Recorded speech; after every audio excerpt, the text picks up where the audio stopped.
Good morning students. तो कैसे हैं आप लोग?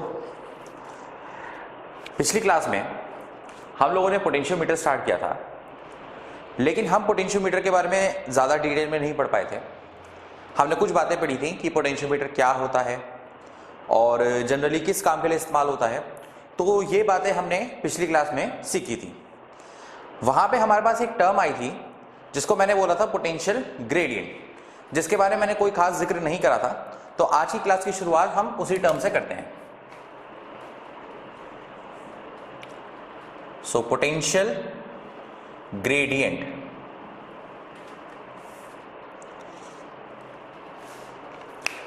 असल में ये जो टर्म है पोटेंशियल ग्रेडियंट, ये कोई पुरानी टर्म नहीं है, मतलब बहुत पुरानी टर्म नहीं है। आपने उसे रिसेंटली कुछ वक्त पहले पढ़ा था। इसे हमने कब पढ़ा था? जब हम इलेक्ट्रिक पोटेंशियल नाम का चैप्टर पढ़ रहे थे, तब हमने ये पोटेंशियल ग्रेडियंट टर्म इस्तेमाल करी थी। याद करेंगे, हमने एक रिलेशन पढ़ा था E इक्वल्स टू माइनस का dv बाई डी आर। सो ये जो dv बाई डी आर है, इसी को ही पोटेंशियल ग्रेडियंट कहा जाता है। ग्रेडियंट शब्द तब इस्तेमाल होता है फिजिक्स में जब कोई भी क्वांटिटी डिस्टेंस के साथ चेंज होती है।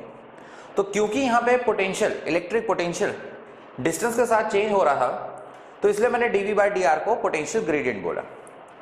इसी तरीके से अगर कल के कॉन्सेप्ट्स को याद करें,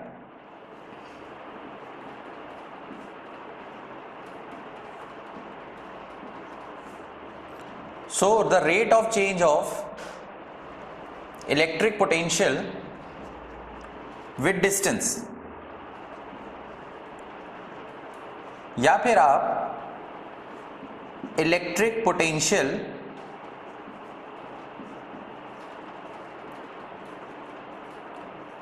पर यूनिट लेंथ भी इसको लिख सकते हैं। तो जैसा कल हमने कॉन्सेप्ट सीखा था कि V बराबर KL था, तो वहां से K is equal to V by L, यानी कि electric potential divided by length बनता है। और इसकी SI यूनिट होती है, इसकी SI यूनिट होती है वोल्ट पर मीटर।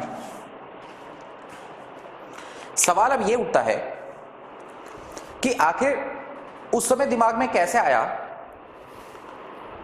कि किसी पोटेंशियोमीटर वायर में जब कांस्टेंट करंट फ्लो करेगा तो किसी भी सेक्शन का पोटेंशियल डिफरेंस लेंथ के डायरेक्टली प्रोपोर्शनल होगा। ये उस समय कैसे दिमाग में आया? तो एक बार देख लेते हैं, इसकी थ्योरी एक बार देख लेते हैं। So according to Ohm's law, अब ओम्स लॉ ने देखो हमें क्या सिखाया कि V बराबर होता है IR के। फर्दर हमने खुद एक चीज सीखी थी कि रेजिस्टेंस किसी भी बॉडी का, किसी भी कंडक्टर का रो L अपॉन A के बराबर होता है। तो यहां से V इज इक्वल्स टू ये I, रो और A, इसको मैंने एक ब्रैकेट में लेके लेंथ को अलग लिख दिया। अब आप यहां गौर करें, जो रेजिस्टिविटी है मटेरियल की, ये तो कभी चेंज नहीं होगी। कॉपर की जो रेजिस्टिविटी है, मतलब अगर वायर, जैसे मैंने फॉर सपोज मैंगनीज की वायर ले रखी है, तो मैंगनीज की रेजिस्टिविटी तो यहां पे कभी चेंज नहीं होने वाली। Area of cross section manganese का, वो भी हमें यूनिफॉर्म ही रखना है, क्योंकि ये कंडीशन में पड़ी है कि जहां भी जॉकी वगैरह इस्तेमाल करेंगे आप, तो जॉकी को बहुत तेजी से, बहुत जोर से आप प्रेस नहीं करेंगे। सो एरिया जो है वो भी सेम रहेगा। और कांस्टेंट करंट की कंडीशन तो मैंने बताई थी।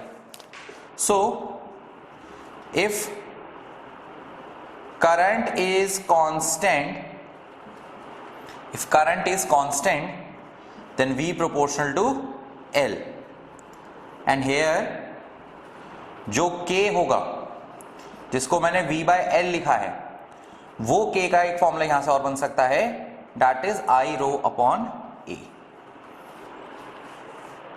सो पोटेंशियल ग्रेडियंट का जो फॉर्मूला हमने कल सीखा था वो था आपका electric potential divided by length. लेकिन आज हमने एक रिलेशन और सीखा है पोटेंशियल ग्रेडियंट का, कि पोटेंशियोमीटर का potential gradient is I rho upon A, where I is the current, rho is the resistivity of potentiometer wire, and A is the area of cross section of wire. ठीक है जी, तो चलिए पहले इसको आप निपटा लीजिए, थोड़ा सा इसको नोट कर लें।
हाँ जी, हो गया।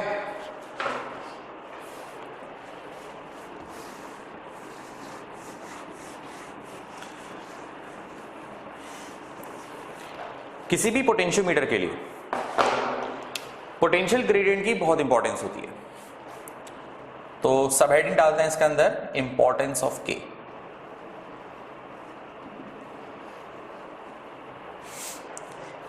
के यानी कि पोटेंशियल ग्रेडियंट की अब यहां पे क्या इंपॉर्टेंस है। असल में पोटेंशियोमीटर हमें बनाना ही क्यों पड़ा, पहले तो जरा इस क्वेश्चन पे आते हैं। मीटर ब्रिज और पोटेंशियोमीटर दोनों की वर्किंग लगभग एक जैसी है, कुछ एक पॉइंट्स को छोड़ के। लेकिन मीटर ब्रिज में प्रॉब्लम यह थी कि आप बहुत लंबी वायर नहीं ले सकते थे, बहुत ज्यादा बड़ी वायर आप नहीं ले सकते थे। आपकी लिमिट थी मीटर ब्रिज में, 1 मीटर ले सकते थे, ज्यादा 150 सेंटीमीटर कर लो, 180 सेंटीमीटर कर लो, 2 मीटर कर लो, इससे ज्यादा लंबी वायर आप नहीं बना सकते थे, क्योंकि जो मीटर ब्रिज का एपरेटस अरेंजमेंट था, जो उसका कंस्ट्रक्शन था, वो ऐसा ही था कि आप उसमें बहुत लंबी वायर इस्तेमाल नहीं कर सकते थे। पोटेंशियोमीटर में इस प्रॉब्लम को हल करा गया, हमने बहुत लंबी वायर इस्तेमाल करी, और इसके पीछे मेन फैक्टर ये था वायर लंबी करने का, ताकि हमारा ब्रिज, ताकि हमारा डिवाइस ज्यादा सेंसिटिव बने। तो कोई भी पोटेंशियोमीटर ज्यादा सेंसिटिव है या कम सेंसिटिव है, यह हमको पता चलता है उसके पोटेंशियल ग्रेडियंट से। तो सबसे पहली चीज कि smaller the potential gradient, smaller the potential gradient, more sensitive is the potentiometer। I hope समझ में आया होगा आपको कि पोटेंशियल ग्रेडियंट जितना छोटा होगा, पोटेंशियल ग्रेडियंट जितना छोटा होगा, पोटेंशियोमीटर उतना ज्यादा सेंसिटिव होगा। समझ गए मेरी बात कि पोटेंशियल ग्रेडियंट जितना छोटा होगा, पोटेंशियोमीटर उतना ज्यादा सेंसिटिव होगा। So now the question arises that how can we make a potentiometer more sensitive, how can we make a potentiometer more sensitive. हम किसी पोटेंशियोमीटर को ज्यादा सेंसिटिव कैसे बना सकते हैं, ठीक है। तो इस फॉर्मूले पे गौर करें। पोटेंशियोमीटर को सेंसिटिव बनाने का तरीका बहुत सिंपल है, आपको K की वैल्यू घटानी है। और K की वैल्यू कैसे घट सकती है, इधर देखें कि since K is equal to V by L और I rho upon A, so a potentiometer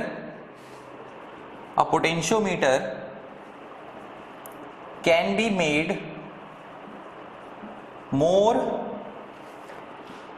sensitive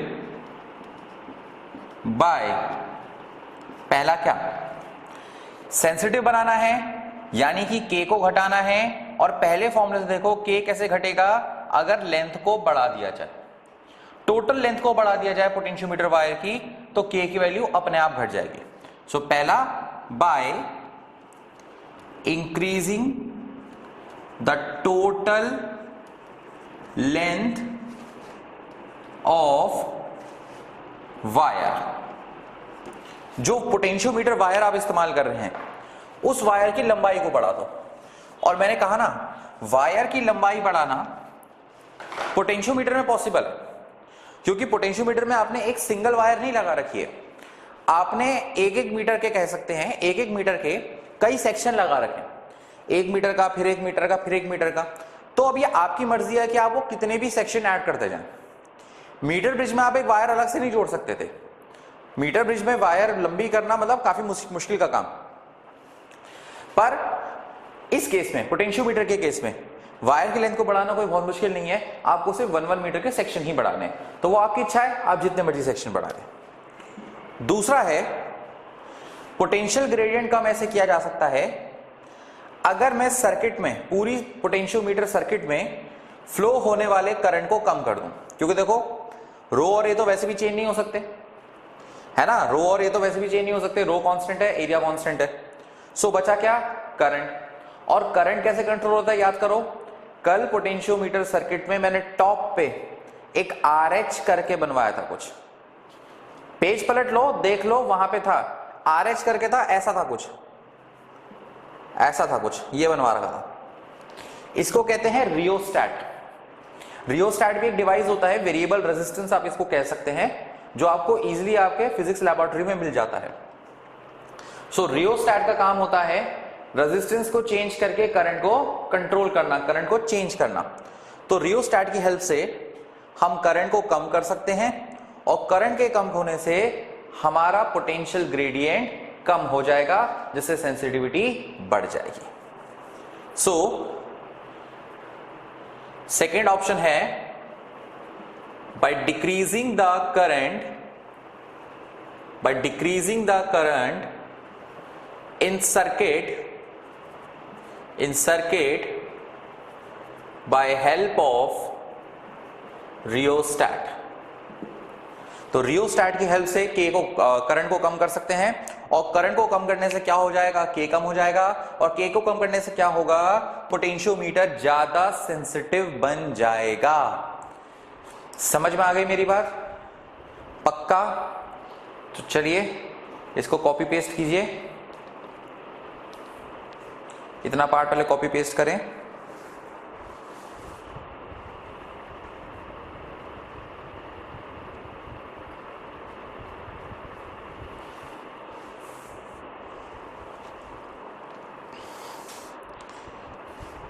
there after हम इसकी 2 एप्लीकेशंस पे आएंगे। इसमें पहली एप्लीकेशन होगी EMF को कंपेयर करने की, और सेकेंड एप्लीकेशन होगी इसमें इंटरनल रेजिस्टेंस को कैलकुलेट करने की। तो ये 2 एप्लीकेशंस हम करेंगे, और इसी के साथ ही हमारा चैप्टर और हमारी ये यूनिट हो जाएगी समाप्त।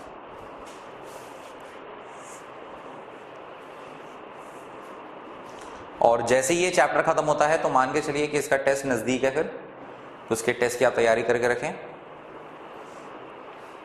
कई बच्चे अभी भी ऐसे हैं जो टेस्ट नहीं दे रहे हैं, तो ये बिल्कुल भी सही चीज नहीं है। देखो क्या है कि अब इस मोड में, इस ऑनलाइन मोड में, जो एकमात्र जरिया है तुम्हारी परफॉर्मेंस चेक करने का, वो है असाइनमेंट और टेस्ट। सो अगर आप असाइनमेंट्स नहीं करेंगे, प्रॉब्लम नहीं पूछेंगे, टेस्ट नहीं देंगे, तो मेरे को कहीं से कहीं तक नहीं पता चलने वाला कि आप कैसे परफॉर्म कर रहे हैं, आपको पढ़ाई समझ में आ रही है या नहीं आ रही है। ठीक है, तो ये एक पैरामीटर अपने लिए सेटअप कीजिए कि चाहे कुछ भी हो जाए मेरे को गिवन डेट पे असाइनमेंट देना ही देना है, चाहे कुछ भी हो जाए मेरे को टेस्ट देना ही देना है। एक थोड़ा सा अपने लिए टारगेट बना चाहिए, क्योंकि अगर आप थोड़ा सा अपने पे रिस्ट्रिक्शन नहीं लगाएंगे ना तो फिर कोई फायदा नहीं। देखो अब तुम लाइफ के उस स्टेज पे हो जहां कोई तुम्हारे लिए नहीं करेगा, तुम्हें अपने लिए खुद करना पड़ेगा। अब कोई तुम्हें नहीं बोलेगा बेटा बैठ के पढ़ ले।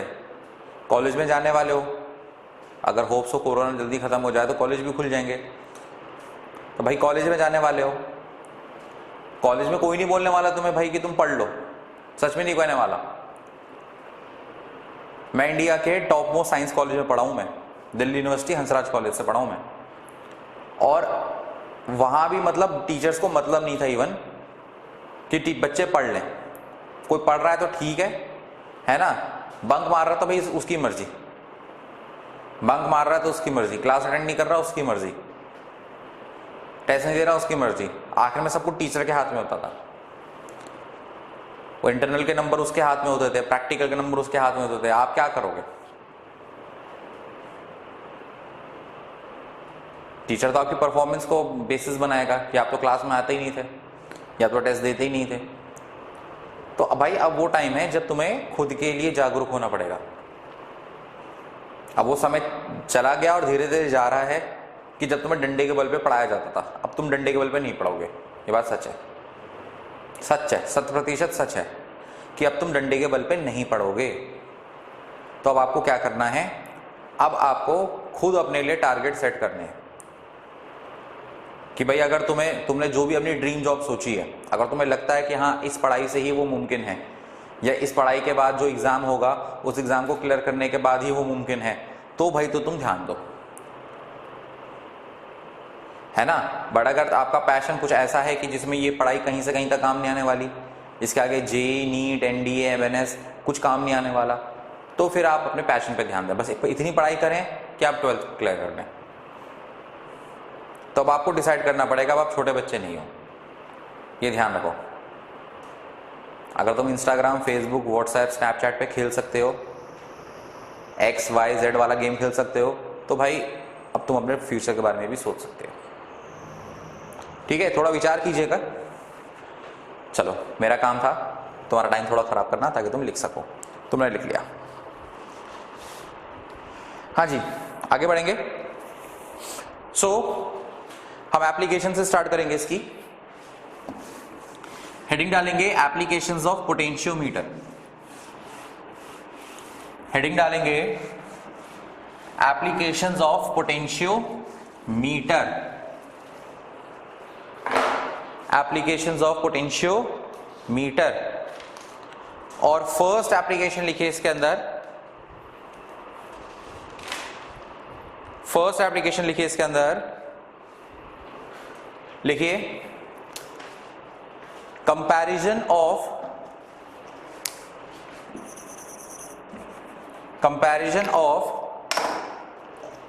EMF of two primary cell. Comparison of EMF of two primary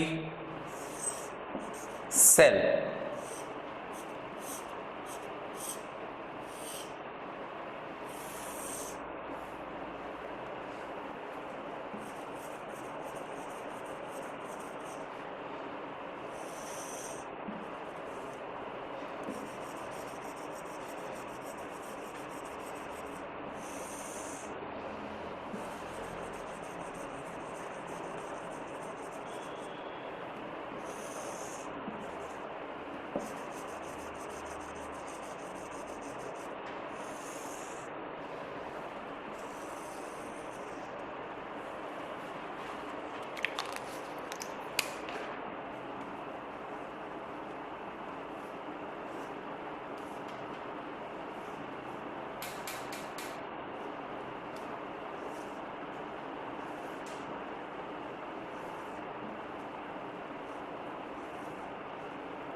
तो चलिए पहले एक बार डायग्राम समझ लेते हैं, डायग्राम है क्या। ऊपर की सर्किट तो आपका रेगुलर पोटेंशियोमीटर है। मैंने तो पहले ही बताया था कि पोटेंशियोमीटर का जो अपर हिस्सा होता है, जो अपर पार्ट होता है, ये सेम रहता है, इसमें हम ज्यादा कोई बदलाव नहीं करते हैं। एमीटर कनेक्टेड है, यहां पे कनेक्टेड है आपका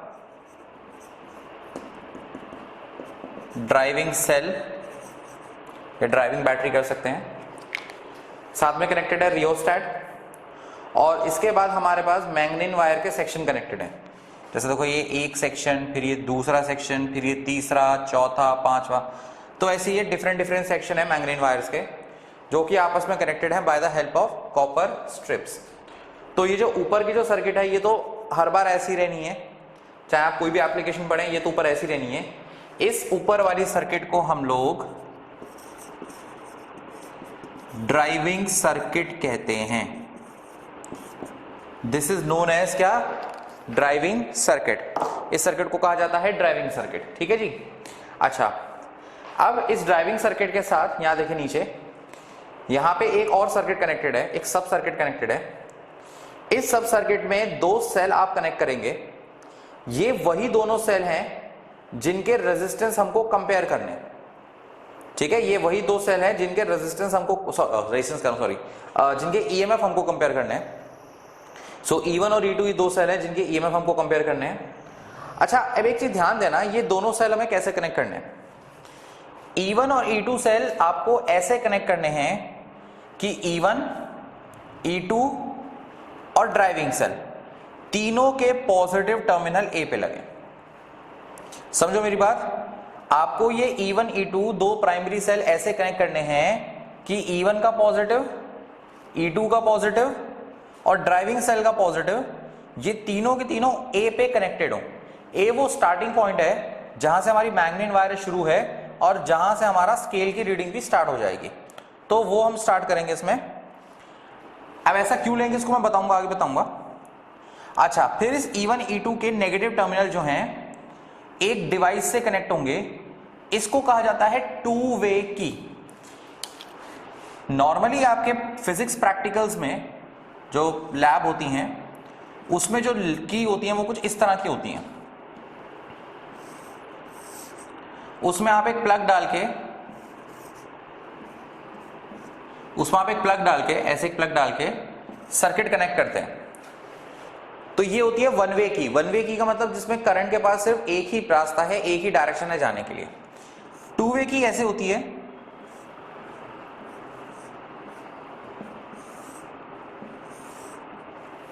इसमें हम दो प्लग लगा सकते हैं। यहां पे प्लग लगाओगे तो ये 1 और 2 कनेक्ट हो जाएंगे, इधर प्लग लगाओगे तो ये 2 और 3 कनेक्ट हो जाएंगे। तो ये टू वे की होती है, ये आपको आसानी से आपकी फिजिक्स लैब में दिख जाएगी। सो ये टू वे की है। तो टू वे की के दो टर्मिनल तो हमने E1, E2 सेल के नेगेटिव टर्मिनल से कनेक्ट कर दिए, और जो तीसरा टर्मिनल था इसको मैंने कनेक्ट कर दिया एक गैल्वेनोमीटर से। तो ध्यान रखें मैंने क्या करा है, E1, E2 जिन दो सेल की ईएमएफ कंपेयर करने हैं, इनके प्लस प्लस ड्राइविंग सेल के प्लस के साथ जोड़ दिए। मतलब तीनों के प्लस एक ही जगह कनेक्टेड होने चाहिए, गलती से भी किसी का माइनस नहीं जोड़ा हो। यहां पे गलती से भी अगर माइनस जोड़ना है तो फिर तीनों के माइनस जोड़ना, समझ रहे हो। ड्राइविंग सेल का भी, E1 का भी, E2 के, फिर तीनों का माइनस जोड़ना। जोड़ोगे तो यहां पे या तो तीनों का प्लस एक साथ जुड़ने चाहिए या तीनों के माइनस जोड़ने चाहिए। एक का प्लस एक का माइनस बिल्कुल नहीं चलेगा। ऐसा क्यों कह रहा हूं मैं बता दूंगा, चिंता मत करो। उसके बाद नेगेटिव टर्मिनल टू वे की के साथ जुड़े हैं। टू वे की के 3 टर्मिनल होते हैं, 2 टर्मिनल 2 सेल के साथ, तीसरा टर्मिनल गैल्वेनोमीटर के साथ। अब ये गैल्वेनोमीटर से हमने जोड़ा है एक जॉकी। जॉकी आपको पता है एक ही जॉकी है, ये J1 J2 क्या है मैं बता दूंगा। इसके साथ हमने सिर्फ एक ही जॉकी जोड़ा है। अब जॉकी को हम यहां पे स्लाइड करेंगे वायर के ऊपर, ये देखने के लिए कि गैल्वेनोमीटर किस जगह पे जीरो करंट शो करेगा, ठीक है जी। सो पहले आप ये डायग्राम बना लीजिए। सबसे पहले ये डायग्राम ड्रॉ कर लीजिए, इसके आगे फिर हम चर्चा करते हैं।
हाँ जी, हो गया।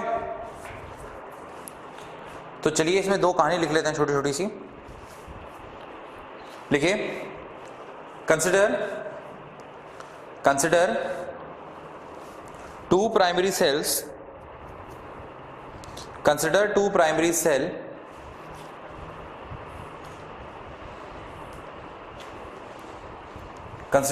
Cell having EMF E1 and E2, having EMF E1 and E2, having EMF in E2,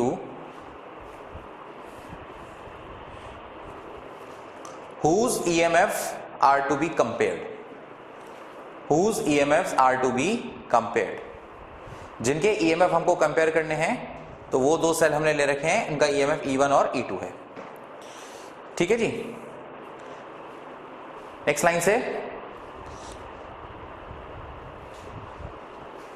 the positive terminal of both the cells, the positive terminal of both the cells are connected at A, the positive terminal of both the cells are connected at A, while their negative terminals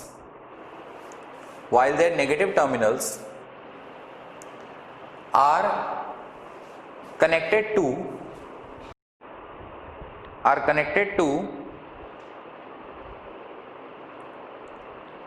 terminals 1 and 2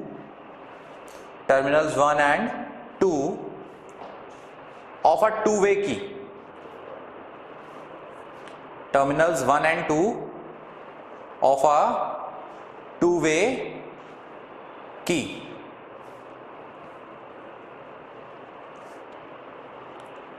The terminal 3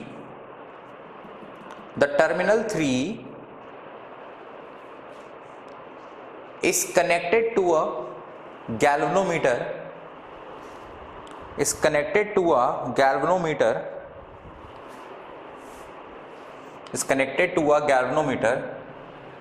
along with a jockey,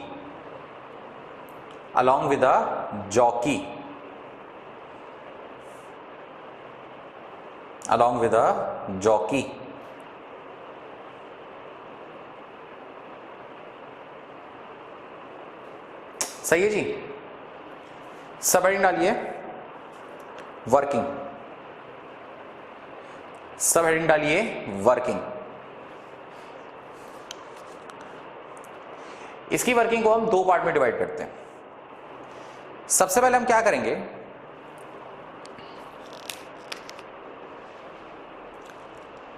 हम ये 1 और 3 इन दोनों terminals को आपस में connect करेंगे। 1 और 3 इन दोनों टर्मिनल्स को आपस में कनेक्ट करेंगे। ऐसा करने से जो सेल E1 है हमारा, ये E1 सेल हमारा सर्किट में आ जाएगा। समझ लो मेरी बात, कि 1 और 3 को हमने आपस में कनेक्ट कर दिया, और 1 और 3 को आपस में कनेक्ट करने पे क्या हुआ, जो ये सेल E1 है ये हमारा सर्किट में आ जाएगा। मतलब जो करंट है वो अब E1 से होता हुआ, गैल्वेनोमीटर से होता हुआ, जॉकी से होता हुआ वापस पोटेंशियोमीटर में आ जाएगा कुछ करंट। सो मींस गैल्वेनोमीटर अब हमारा डिफ्लेक्शन शो करेगा। मैं दोबारा बोल रहा हूं, मैंने क्या कहा, पहले 1 और 3 कनेक्टेड नहीं थे, तो कोई भी करंट ना तो E1 में जा रहा था ना E2 में जा रहा था। सिमिलरली वही कोई भी करंट गैल्वेनोमीटर में नहीं जा रहा था, और गैल्वेनोमीटर कोई रीडिंग नहीं दिखा रही थी। हमने सबसे पहले क्या करा, सबसे पहले हमने 1 और 3 को कनेक्ट किया, और 1 और 3 को कनेक्ट करने से ये E1 वाला जो सेल है ये सर्किट में आ गया। सो यहां A से कुछ करंट डिवाइड होगा, वो करंट E1 में जाएगा, फिर वही करंट गैल्वेनोमीटर में जाएगा, और गैल्वेनोमीटर की बात को डिफ्लेक्शन शो करेगा जब भी जॉकी को कहीं वायर पे टच किया जाएगा। क्योंकि सर्किट कंप्लीट हो गई है, करंट फ्लो करेगा और गैल्वेनोमीटर करंट शो करेगा। अब हमें क्या करना है, हमें जॉकी को A पॉइंट से धीरे धीरे स्लाइड करना शुरू करना है। जॉकी को हमें A पॉइंट से धीरे धीरे स्लाइड करना स्टार्ट करना है। जब हम इसको स्लाइड करना स्टार्ट करेंगे तो हम पाएंगे क्या कि जॉकी को स्लाइड करने पे जो गैल्वेनोमीटर का करंट है ना वो धीरे धीरे धीरे धीरे जीरो हो रहा होगा। सपोज कीजिए जैसे गैल्वेनोमीटर का करंट यहां टच करने पे मान लो मेजर हो रहा है 10 मिली एम्पियर, आपने इसको सरकाया तो 10 का 9 हो गया, 9 का 8 हो गया, 8 का 7 हो गया, 6 5 4 3 2 1 0। जहां पे भी करंट जीरो हो जाए, मतलब जहां पे भी गैल्वेनोमीटर जीरो डिफ्लेक्शन पोजीशन में पहुंच जाए, आपको वहीं रुक जाना है। बिल्कुल वही काम जो हमने मीटर ब्रिज में किया था कि जॉकी को तब तक स्लाइड करना है जब तक कि हमको बैलेंस पॉइंट या नल पॉइंट नहीं मिल जाता। वही काम हम यहां पोटेंशियोमीटर में भी करेंगे। ठीक है, E1 को कनेक्ट करा 1-3 को जोड़ करके, गैल्वेनोमीटर में करंट आया जब जॉकी को यहां रखा था, फिर जॉकी को स्लाइड करना शुरू करा तो इससे करंट डिक्रीज होने लगा, धीरे धीरे करंट डिक्रीज होके जीरो हो जाएगा एक पॉइंट पे। एंड सपोज इस फर्स्ट सेल के लिए जो बैलेंस पॉइंट है वो आया J1 पे, जहां तक की बैलेंसिंग लेंथ थी L1। समझ गए? तो सपोज कीजिए फर्स्ट सेल का बैलेंसिंग पॉइंट आया J1 पे, जहां तक की बैलेंसिंग लेंथ कितनी थी? L1 के बराबर थी। तो पहला काम हमारा ये होगा इस बैलेंसिंग लेंथ को फाइंड करना। ठीक है, लिखिए फटाफट, 2 लाइन लिखिए फटाफट से, जरा इसके अंदर लिखिए। वर्किंग में पहला पॉइंट डालिए, फर्स्ट पॉइंट डालिए वर्किंग में, 2 स्टेप है, फर्स्ट स्टेप डालिए, लिखिए on connecting terminal 1 and terminal 3, on connecting terminal 1 and terminal 3, terminal 1 and terminal 3 comma करके, the cell E1 comes in the circuit, the cell E1 comes in the circuit, the cell E1 comes in the circuit and current flows through galvanometer, and current flows through galvanometer, thus galvanometer shows some deflection, thus galvanometer shows some deflection, thus galvanometer shows some deflection. To bring the galvanometer in zero deflection position, to bring the galvanometer in zero deflection position, to bring the galvanometer in zero deflection position,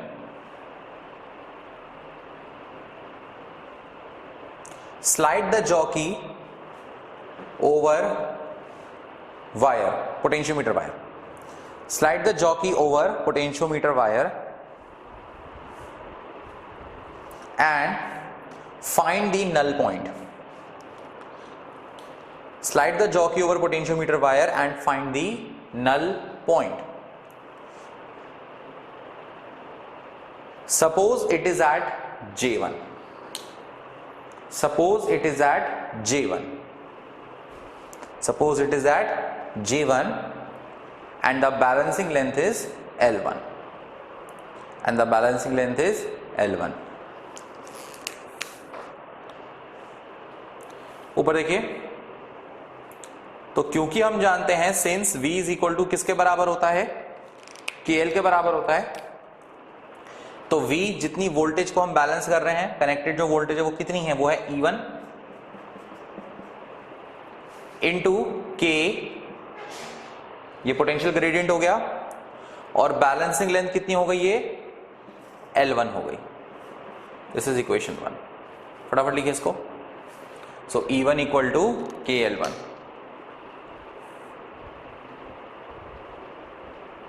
E1 equal to KL1।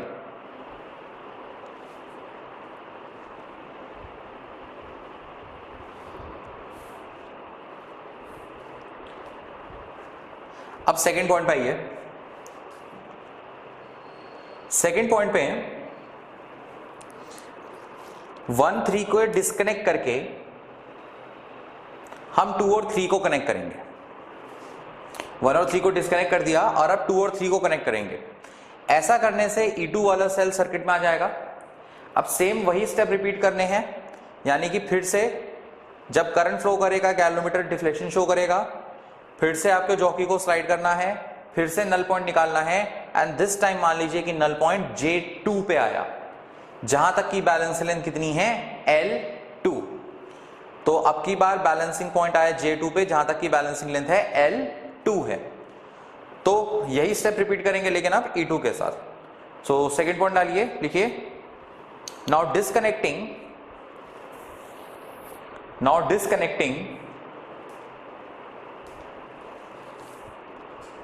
1 and 3. Now disconnecting terminal 1 and 3 and connecting terminal 2 and 3. Connecting terminal 2 and 3 so that E2 cell E2 comes in circuit. So that cell E2 comes in circuit.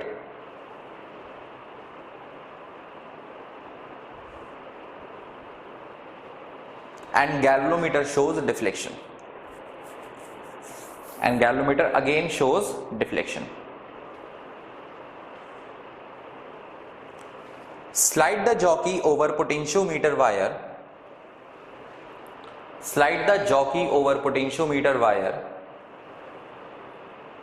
and finding the null point. And finding the null point. Suppose it is at J2. Suppose it is at J2 and the balancing length is L2. Suppose it is at J2 and the balancing length is L2. तो एक बार फिर से इसी फॉर्मूले को repeat करेंगे कि क्योंकि V बराबर KL था तो अब की बार E2 बराबर क्या हो जाएगा KL2K। अच्छा, K मैंने सेम क्यों लिया है? क्योंकि जो पोटेंशियल ग्रेडियंट है वो यहाँ पे सेम है, समझ रहे हो? जो मेन सर्किट से करंट आ रहा है I वो सेम है, रेजिस्टिविटी सेम है, एरिया सेम रहेगा, तो पोटेंशियल ग्रेडियंट पे कोई फर्क नहीं पड़ेगा। भले आप नीचे दो अलग अलग सेल लगा रहे हो, कोई बात नहीं, मेन ड्राइविंग सेल से देखा जाता है। सो 1 को आपने डिवाइड करा इक्वेशन नंबर 2 से। सो इक्वेशन 1 को जब इक्वेशन 2 से डिवाइड करा, देखो क्या मिला, ये हुआ E1 by E2 is equal to KL1 by KL2। तो E1 by E2 is equals to L1 by L2। लीजिए, तो ये आ गया आपके दो सेल के EMFs का रेशियो। तो इसको नोट कर लीजिए।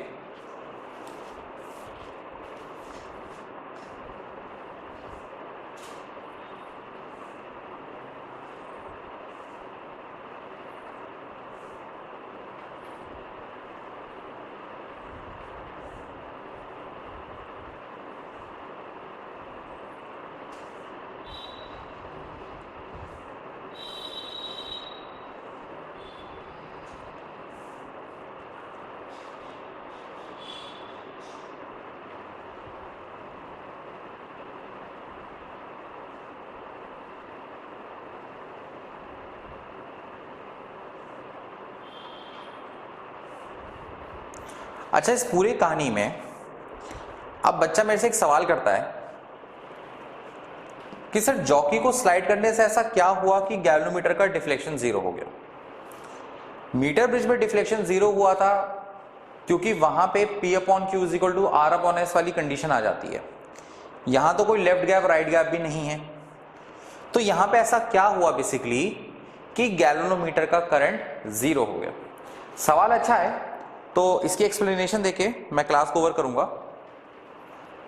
यहां पे बेसिकली हुआ क्या कि जब आप जब आप जॉकी को स्लाइड करते हैं तो जो ऊपर की वायर है उसकी लेंथ बढ़ती जाती है।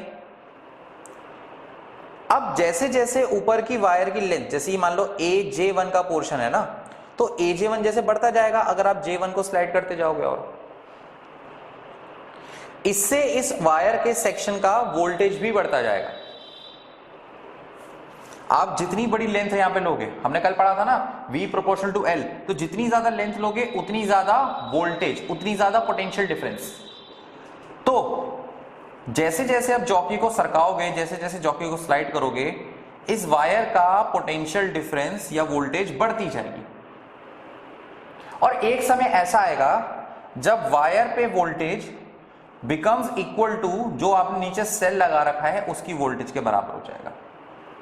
अगर जैसे आपने 1 और 3 को कनेक्ट किया हुआ है तो एक समय ऐसा आएगा जब जितनी वोल्टेज नीचे है E1 उतनी ही वोल्टेज वायर पे भी हो जाएगी, क्योंकि जैसे आप लेंथ सरकाते जाओगे, जॉकी सरकाते जाओगे, वोल्टेज बढ़ती जाएगी। जैसे मान लो एग्जांपल E1 1.5 है, E1 1.5 है, तो आप जॉकी को सरका रहे हो 0, 0.1, 0.2, 0.3, 0.4, कभी ना कभी तो 1.5 आएगा, कभी ना कभी तो 1.5 वोल्ट आएगा।